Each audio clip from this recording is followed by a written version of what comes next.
दोस्तों, दिल्ली के एक ऐसी जगह पे मौजूद हूँ जहाँ पर आके आपको सुकून, शांति और हरियाली का अनुभव होगा। जी हाँ दोस्तों, आज मैं मौजूद हूँ दिल्ली के हौस खास इलाके में और यहाँ का इतिहास शुरू होता है 13वीं शताब्दी में, जब अलाउद्दीन खिलजी का इस पूरे इलाके पे हुकूमत है। जी हाँ दोस्तों, हौज खास। दोस्तों, अलाउद्दीन खिलजी ने यहाँ पर एक तालाब बनवाया था जो कि 70 एकड़ में फैला हुआ था।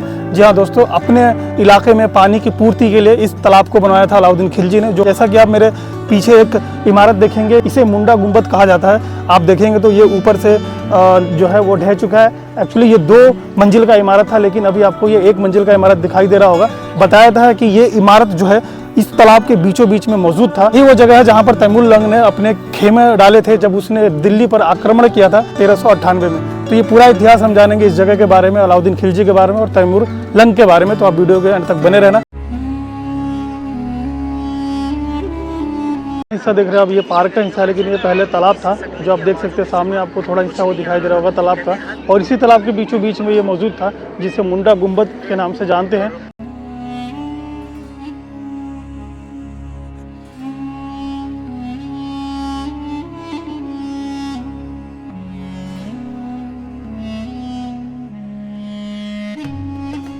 आप देखेंगे तो इमारत पूरी जो है ना वो पहाड़ी पत्थर से बनाया गया है। आप देखेंगे पूरा पहाड़ी पत्थर से बनाया गया है और अनगढ़ंत पत्थर है, यानी कि आप दीवारें भी देखेंगे तो पूरा पत्थर आपको दिखाई देगा।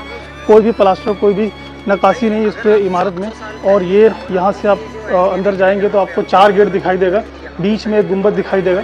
आप देखेंगे तो बीच में गुंबद है और इस इमारत के चारों तरफ 4 गेट दिखाई देंगे आपको। चारों गेट के पास सीढ़ियाँ दिखाई देंगी। 4 सीढ़ियाँ हैं इस पूरी इमारत में, और ये सीढ़ी आप देख सकते हैं, ये हमें ऊपर लेके जाएगा। पूरे इमारत में आप पहाड़ी पत्थर का इस्तेमाल देख सकते हैं, जो पहाड़ी पत्थर का इस्तेमाल किया गया है। और यहाँ भी आप देखेंगे तो इस इमारत का ये पहला हिस्सा आपको दिखाई देगा, जो कि पत्थर आप देख सकते हैं, पहाड़ी पत्थर दिखाई देगा। और सामने तालाब है। अभी मैं आपको तालाब के पास भी लेके चलूँगा, तो यहाँ से आप पूरा नज़ारा देख सकते हैं डियर पार्क का। तो इस इमारत में जैसे मैंने बोला 4 सीढ़ियाँ आपको दिखाई देंगी। आप देख सकते हैं कि इस तरह, दूसरा इधर है, तीसरा इधर और चौथा उस तरफ है। तो इस छोटे सी इमारत में 4 सीढ़ियाँ आपको दिखाई देंगी।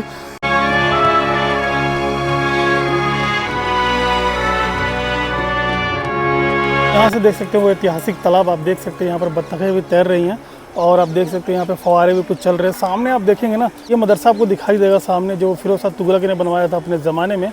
और बताया था कि यहाँ पर दूर दराज से जो है बच्चे पढ़ने आते थे। तो ये मदरसा अभी मैं आपको उसके करीब भी चल के दिखाऊंगा। हालांकि इसका वीडियो मैंने फुल वीडियो अपने चैनल पर डाल रखा है, तो आप जाके देख सकते हैं। तो ये तालाब देख सकते हैं दोस्तों, जो सिकुड़ के कितना छोटा हो गया। किसी ज़माने में ये 70 एकड़ का तालाब हुआ करता था।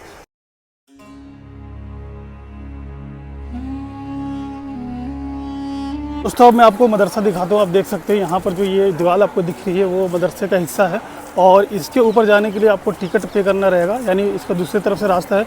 बाकी ये झील का हिस्सा है जहाँ पर आप आ सकते हैं। ये डियर पार्क का हिस्सा है, यहाँ पर कोई भी टिकट नहीं है। लेकिन ये जो मदरसा आपको दिख रहा है, इसके अंदर आने के लिए आपको टिकट पे करना पड़ेगा।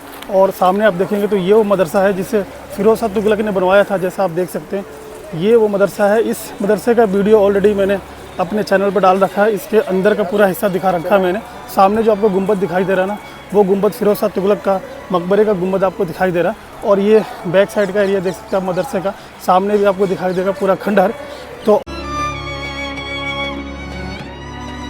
सामने आपको दिखाई देगा मदरसे में आपको कुछ रूम में स्ट्रक्चर दिखाई देगा, वो देख सकते हैं आप। और यहाँ पे कुछ आपको पूरा कंप्लीट दिखाई दे रहा है। इस तरफ देखेंगे तो कुछ खंडहर हिस्सा दिखाई देगा आपको यहाँ पर मदरसे का, सामने आप देख सकते हैं। तो ये मदरसा, यहाँ पर देश विदेश से लोग पढ़ने आते थे, बच्चे पढ़ने आते थे देश विदेश से, यानी ईरान, इराक, अफ़गानिस्तान, अरबी, फ़ारसी लैंग्वेज यहाँ पर पढ़ाया जाता था। तो आप देख सकते हैं उस ज़माने का ये मदरसा है। और मैं आपको और आगे ले जाऊँ तो पूरा दीवार आप देख सकते हैं, ये पूरा आपको दीवार दिखेगा। सामने खूबसूरत सा झील दिखाई देगा।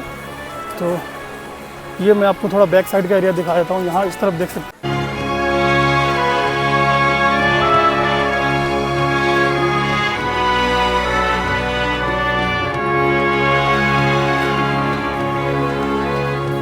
तो अलाउद्दीन खिलजी को वैसे तो फिल्मों और नाटकों में एक क्रूर बादशाह बताया गया है, लेकिन अगर उनका इतिहास उठाकर आप देखेंगे तो अलाउद्दीन खिलजी ने इस हिंदुस्तान को 5 बार मंगोलों से बचाया था। जी हाँ दोस्तों, मंगोल वो इतने वैसी इतने ख़तरनाक थे कि जिस भी हिस्से में घुस जाया करते थे वहाँ के पूरे कस्बे को जला दिया करते थे, बच्चे बूढ़े सबकी कत्ल कर दिया करते थे और औरतों को उठाकर ले जाया करते थे, उनके साथ बलात्कार करते थे और अपने नस्ल को बढ़ाया करते थे। तो ऐसे वैसी मंगोलों से अलाउद्दीन खिलजी ने इस हिंदुस्तान को 5 बार बचाया था। बताया जाता है दोस्तों कि अलाउद्दीन खिलजी उन मंगोलों का खाल उधेड़ कर उनमें भूसा भरकर सिरी फोर्ट की दीवारों पर टहलाया करते थे और दिखाया करते थे कि देखो, अगर तुमने भी हमारे हद में घुसने की कोशिश की तो तुम्हारा भी हद यही होगा। दोस्तों, तैमूर लंग वजूद में कैसे आता है? बताया था कि तैमूर लंग बचपन से ही एक योद्धा था। बचपन में वो एक कबीले में नौकरी मांगने गया था और उसी कबीले के कुछ भेड़ जो थे वो दूसरे कबीलों ने लूट लिया था। तो बताया था कि तैमूर लंग ने उस कबीले के सरदार से बोला था कि आप मुझे ये मौका दीजिए, मैं आपके भेड़ को छुड़ा लूँगा। तो उस सरदार ने तैमूर लंग को ये मौका दिया और तैमूर लंग उस सरदार और बेटे को किडनैप कर लिया था कि जिन्होंने उसके कबीले के भेड़ों को लूटा था। और बताया था कि तैमूर लंग उसके बाप को तो छोड़ देता है, सरदार को तो छोड़ देता है, लेकिन बेटे को नहीं छोड़ता और गर्दन पर छुरी रख के बोलता है कि आप मेरे भेड़ और वो पैसे वापस कर दीजिए जो आपने ले रखा है। तो बताया था कि एक बाप ने अपने बेटे के मोहब्बत में आकर उस सरदार ने भेड़ और पैसे तैमूर लंग को वापस कर दिए, लेकिन फिर भी तैमूर लंग ने उन बाप बेटों को मार दिया, ये सोचकर कि ये मुझसे बाद में बदला ना ले। तैमूर लंग ने उस सरदार के घोड़े और पैसे जब वापस किए तो वो सरदार खुश होकर तैमूर लंग को अपने सेना में नौकरी दे दी। तो उस सेना में एक सेनापति था जो कि बहुत ही आलसी था। तैमूर लंग उसे नए नए तरीके बताया करता था, जिसकी वजह से वो तैमूर लंग से जलने लगा था।